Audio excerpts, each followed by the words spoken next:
Look, we're gonna look it up real fast. We gotta look it up. How many scholarships does track and field D1 get? 18. 18 to women, 12.6 to the men. Whoa! What's up, YouTube? It's your boy Dontavius, aka DT. I'm back with another video. If you do not know, my name is Dontavius Hill.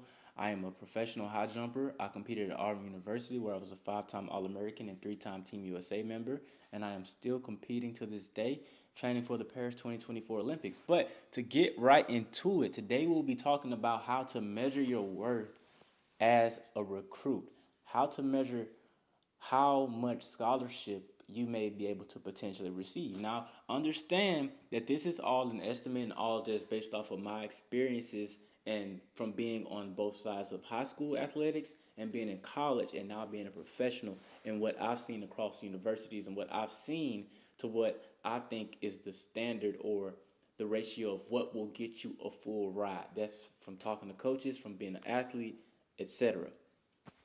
So to start off, if we're gonna base this off of championships, okay? Base this off of championships. So one way I like to do it, I like to think about it this way. Okay, if your mark, if the mark that you can put down in high school, etc., or your mark in high school, if it's good enough to win the conference or right in there to win the conference that you're competing in, there is a good opportunity that you can get a full ride.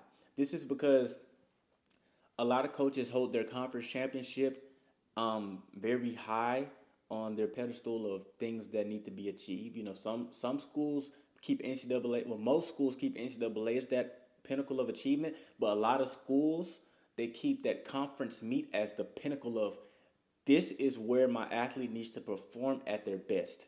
You know, because sometimes it's like a lot of athletes don't. Only 16 people can go to indoor NCAA's. Only 24 can go to outdoor NCAA's. So most schools are pushing and chugging for that dang on conference meet. You know what I'm saying? That is the competition where they want to win or they want it to be. They want to be the powerhouse there.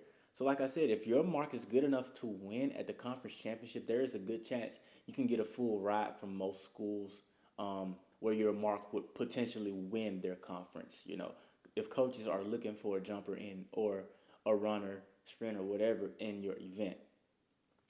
So that is how I believe those full rides can be awarded. And to take it a step up, if your mark could win NCAA championships, there is a great opportunity that you will be able to get a full ride depending on what university you go to. So those are two different measurements, conference and NCAA, that can kind of determine whether you will get that full ride.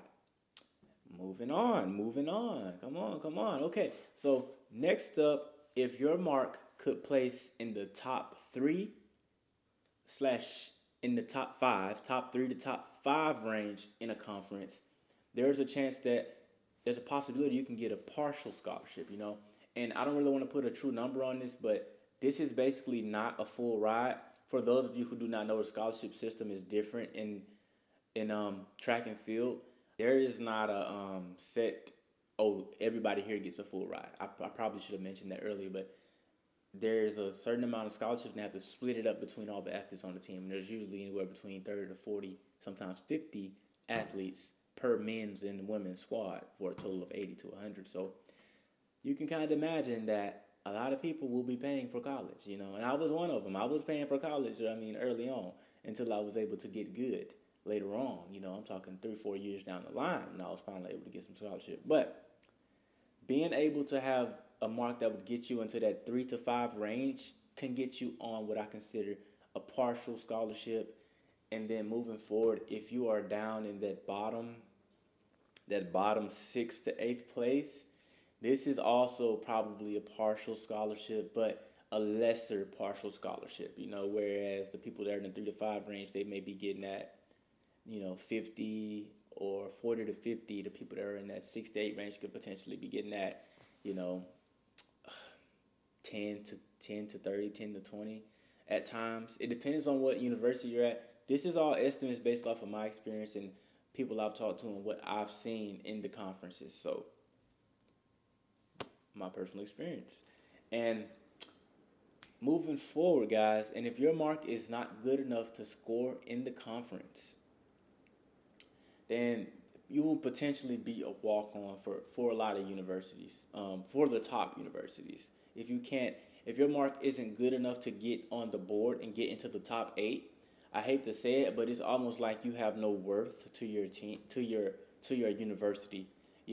And I'm not just trying to say, oh, if you can't score, you just ain't nothing, because only 8 people get to score.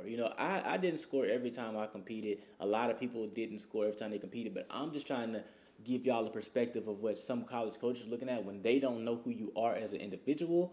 They don't know what kind of person you are or none of that. They just see a number. They see your name, they see a number by it, and they say, can this person help the team? No. That's all they can see. That's all they can tell. So I'm just trying to be as real and honest as possible. So if you cannot score, if your mark cannot score, or if it's not even close to scoring, then you probably won't get any scholarship money. That was me my freshman year. My mark in high school, I jumped 7 feet. Guess what? In the SEC, 7 feet does not score. I hate to break it to you. I hate to break it to all you high schools chasing the 7 feet. I hope y'all get it. But if you come into the SEC, good luck, buddy, because that 7 feet does not be getting on the board. It won't get. My freshman year, I had to jump 7-1, and I got 8th place. Oh, I was a happy camper. Ooh, I was a happy camper, boy. But if I would have knew it was gonna get harder and harder from that point on. But like I said, if your mark is not good enough to score, you will not be able to. It'll be hard to get a scholarship unless you're just loved by the coaches or whatever else. But I'm just talking about when they see your name, they see your mark at face value, probably what they're gonna think about it. Yeah, just got to keep it real with y'all. Just got to be honest. Just to give you guys a little bit more value on this one, I would say even if you can go to NCAAs, when it comes to some of the top universities in track and field, even qualifying for NCAAs, being in the top 16 in the country indoors or being in the top 24 outdoors, at some of the top universities, you will not get a full ride. Even if you're at NCAA championships, if you didn't get first team, and sometimes if you're not in the top 3 to 5 at some of these universities, you will not be on the full ride, because guess what? These teams that are actually winning the NCAA championship, the ones that are winning it and getting the top 3, top 4 spots, they have like 15 to 20 people who are scoring. I'm talking, they be having like 10 to 15 people on the board. And I just told y'all it was 17, 18 scholarships, whatever it is. Look, we're going to look it up real fast. We got to look it up because I want to make sure I'm giving the right information. How many scholarships does track and field D1, because I know most of y'all want to go D1, track and field get? 18. 18 to women, 12.6 to the men. Whoa!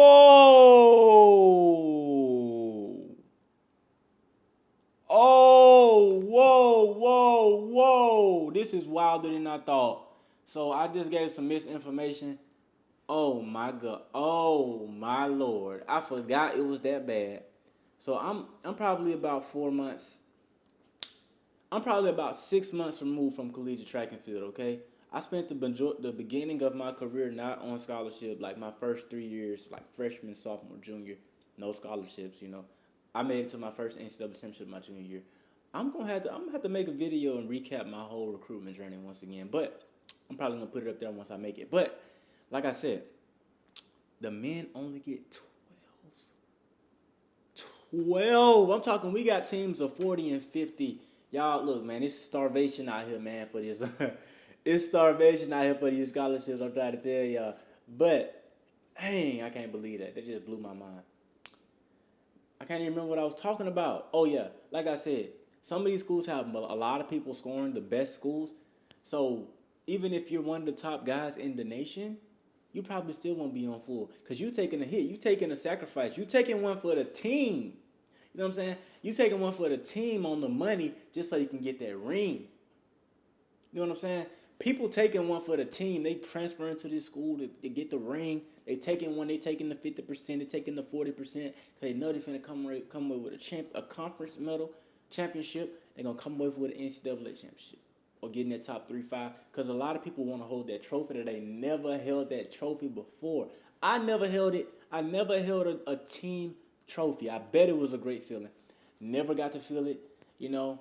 But I did get to hold some individual trophies. But I would have loved to share that moment with my team. But my my university was just never at the point where we could compete at that high of a level. Um, but yeah, guys, just really wanted to go ahead and throw that at you. Like, it's hard out here. It's hard out here. Even if you can go to NCAA's, get on the board on some teams. Ooh, on some teams, you still won't get no money. So I'm not saying this to make y'all lose hope. What I'm saying is you have to work extremely hard and you have to pick your battles and choose where you really want to go and think about what you want. Do you want rings or do you want scholarship money? Do you want to provide value to your team or do you want to be the last man? Do you want to be the guy, or are you okay with being another person to help the team move forward? And there's many other people who are much better than you. You gotta decide what you want to be. You gotta decide where you want to be and who you're gonna be. But yeah, just had to throw that in there. But yeah, my name is Dontavious Seals. You do not know, aka DT. Welcome to my channel, guys. Please like and subscribe. And be sure to hit that notification bell if you haven't already. Make sure to follow me on Instagram at Dontavious Hill. I post motivational, inspirational content for the youth on there. And look forward to more and more content because I got a whole lot on the way. But yeah, we out of there.